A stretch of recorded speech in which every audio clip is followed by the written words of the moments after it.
sini kami dari kelompok 5 akan melakukan aksi dari rancangan yang telah kami buat. Perkenalkan, saya Angela Herman. Saya Farhan Adi Nugroho.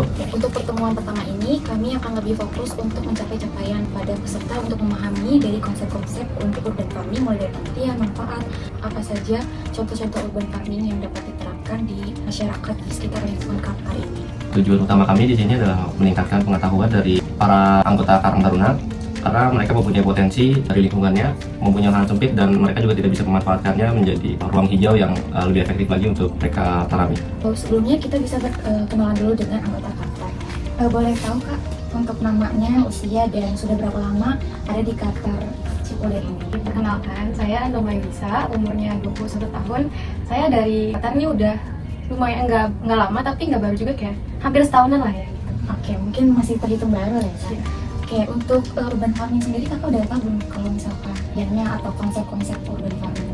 Kalau setahu saya sih, dilihat dari katanya aja, urban itu kan artinya perkotaan atau kota, farming itu tanaman gitu. Jadi kalau diartiin secara lebih dalam lagi, kegiatan bercocok tanam di perkotaan. Iya, benar banget sih yang sudah disampaikan sama Kak Norma ini. Setelah kita lihat itu dari infografis yang telah kita buat terkait pengertian urban farming, tadi benar terkait pengelolaan atau beberapa potensi yang ada di sekitar masyarakat gitu. Yaitu lahan sempit atau ada beberapa bibit-bibit tanaman yang bisa ditanam di lahan sempit gitu, dan itu bisa mengefektifkan sebuah lahan untuk dimanfaatkan lebih baik lagi. Entah itu untuk segi mungkin kayak segi kebersihan gitu ya, atau juga keindahan di sekitar rumah juga bisa. Terus juga mungkin manfaat lainnya kalau emang kakaknya bisa nih nantinya menerapkan si urban farming ini untuk menanam mungkin kayak sayuran atau tumbuhan semacamnya, atau tumbuhan lainnya yang bisa diolah lagi dalam masakan atau itu kan bisa bermanfaat ya. Nah, tadi kan sudah dijelaskan nih Kak sama Kak Angel apa itu urban farming. Sebelumnya Kakak udah tahu belum contoh-contoh dari urban farming itu apa aja? Sejauh yang saya tahu sih, palingan yang simpel-simpel kayak misalnya pohon gantung, atau enggak karena lahan sempit mungkin pakai bahan-bahan yang ada di rumah gitu. Jadi botol plastik bekas atau pot-pot yang bekas itu aja sih. Kurang lebihnya itu benar juga. Nah, untuk lebih detailnya lagi di sini ada nama-nama ilmiah dari contoh urban farmingnya. Yang pertama ada vertikultur, yaitu tanaman disusun di atas. Ini bisa jadi botol-botol dibuat dari triplek lalu ditempelkan dari botol-botol tersebut jadi tempat pot sederhana yang bisa ditanami tanaman-tanaman yang sekiranya bisa tumbuh tidak terlalu besar seperti sayuran, sawi, ataupun sayuran-sayuran lainnya yang biasanya ditanam di lahan-lahan yang sempit.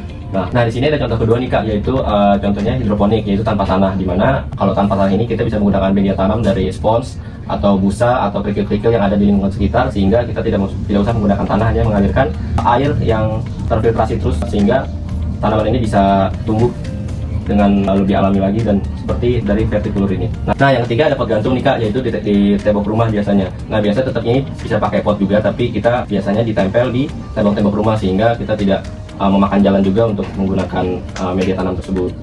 Nah, tadi udah disebutin ya Kak terkait contoh-contohnya, terus juga beberapa manfaatnya, dan di sini udah terlihat ciri-ciri dari urban farming itu kayak menggunakan atau mengolah kembali sampah-sampah atau yang bisa didaur ulang, misalnya kayak botol yang bisa dibuat untuk hidroponiknya gitu kan.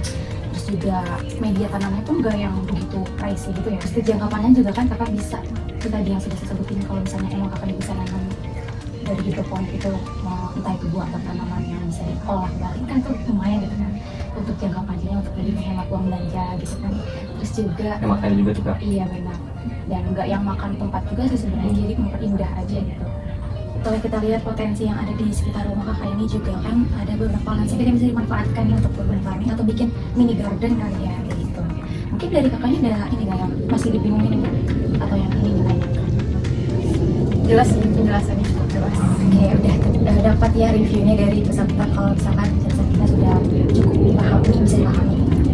Nah, setelah kami jelaskan tadi, menurut Kakak ada nggak dampak positif yang muncul sekiranya kalau Kakak menerapkan urban farming di lingkungan Kakak? Kayak yang tadi udah dibilang sama katanya juga, kita bisa menghemat nih beli sayuran. Kayak kan hidroponik nih banyak nih yang pokcay, kangkung kayak gitu. Terus juga lebih adem aja sih kalau banyak tanaman di rumah. Karena kan setahu saya perkotaan ini polusinya sangat banyak ya, apalagi Jakarta ya. Kayak gitu sih paling.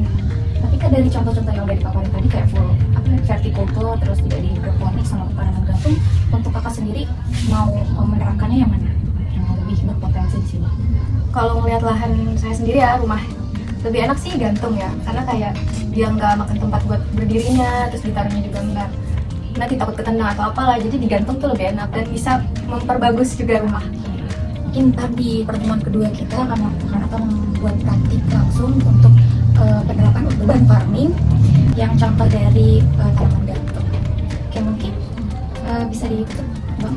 Mungkin sekian ya Kak dari info yang kami sebutkan, dan mungkin untuk pertemuan keduanya kita akan terangkan lebih lanjut lagi apa yang akan butuhkan dan kami akan implementasikan.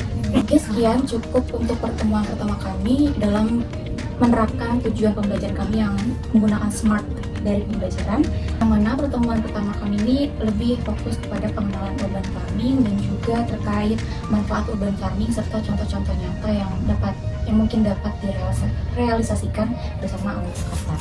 Kakak semuanya terima kasih banyak untuk waktunya. Perkenalkan saya Dwi dan dia Sulis, kami dari mahasiswa UNJ. Di sini boleh nggak perkenalan dulu kakaknya mungkin sebelum mulai ke acara selanjutnya? Saya Citra dari Kakak Cipulir. Saya Meta dari Kakak Cipulir juga. Oke, terima kasih banyak ya Kak atas waktunya. Di sini aku mau nanya nih, Kakak kira-kira tahu nggak sih konsep urban farming dan bagaimana tuh teknik urban farming itu gimana? Nggak tahu sih, baru dengar ini. Oh, baru dengar. Nah, kalau kayak gitu, kita berdua izin pengen menjelaskan bagaimana sih dan apa aja tentang urban farming ini ya Kak? Iya, boleh. Nah, sebelum aku ngejelasin dulu, aku pengen kasih tahu juga kan di sini kan bisa dilihat ya tempatnya itu bilangnya tempat tinggal kalian di sini tuh kayak termasuk di yang sempit, dan sebenarnya itu tempat kalian tuh punya potensi untuk membuat suatu mini garden take dari urban farming itu tuh kayak mendorong pemanfaatan limbah organik rumah tangga untuk dijadikan kompos, itu juga mengurangi pemanfaatan limbah organik dan juga bisa untuk mengurangi beban harian sampah. Ada, aku mau nanya untuk contoh dari urban farming itu apa aja? Nah, oke, pertanyaannya cukup bagus. Jadi untuk contoh urban farming ini yang bisa kita lihat di infografis ini, jadi ada berbagai macam Kak. Di sini ada tiga. Yang pertama ada vertikultur, hidroponik atau pot gantung di pokok rumah. Jadi kayak gini, kan kayak lucu dan estetik gitu kan. Nah kalau vertikultur itu tanaman yang disusun ke atas, sedangkan kalau hidroponik itu tanaman yang ditanam tanpa tanah. Kayak gitu. Nah mereka juga punya fungsi dan teknik masing-masing dalam nanamnya kayak gitu. Oke, selain itu ada pertanyaan lagi tadi Kak terkait urban farming ini, terkait konsepnya dulu. Aku mau nanya deh, kan kita kan berada di gang sempit ya. Untuk konsep tanaman-nanam itu kan juga cukup lumayan butuh tempat dan lahan.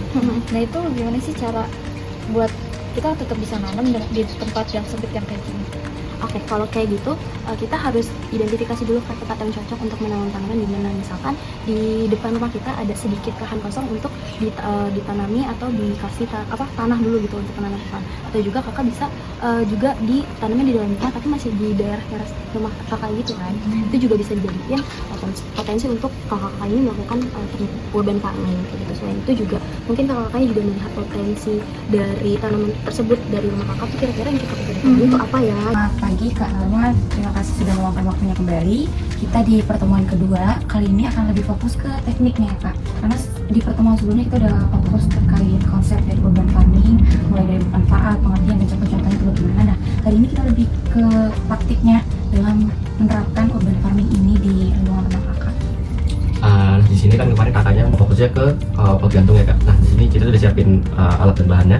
Yang pertama ada pot, dan di sini juga ada pot kecil, dan untuk ini juga bisa untuk dijadikan media tanam Hidroponik, kalau kakaknya bisa mau atau menerapkan hidroponik ini.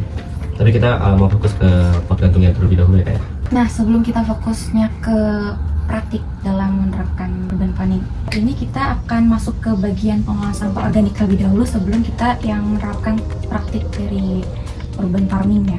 Di sini ada pengolahan sampah organik untuk dijadikan kompos. Kakak udah tahu apa itu kompos Kak? Iya, udah ya. Udah.